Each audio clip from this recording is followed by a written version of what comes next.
Made it just in time before the rain's coming. I can hear it thundering. All right, so we got the gas line in. Took a bit, but the old one's stubborn. But no leaks. I got a valve in here.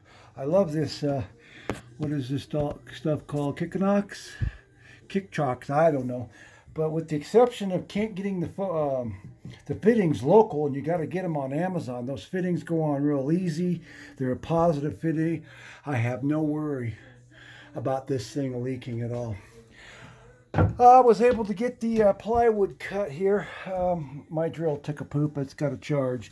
So I haven't yet. I still got to drill another hole in there for the mounting bolt. And you heard my stair. So I get this in here. So I've got to mount the stair. But anyway, gas line's on. Working real good. Of course, gotta love the lights. It's nice to work with lights and have a dual switch, but gas line come up in here and connected here.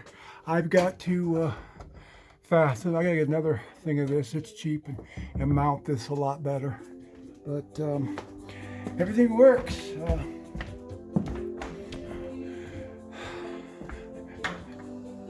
Oh, sure. And there's your gas. So, anyway, that's just about done. We got to work on this up here. I'm probably going to need some more insulation so I can finish this up here.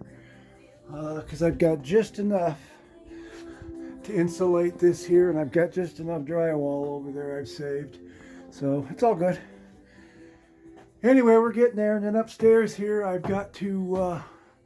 I still got to button up some of this stuff, and then I'll throw some of the flooring that I've got. We'll paint this up, frame this all in right here with some trim. But anyway, that's what we got done today.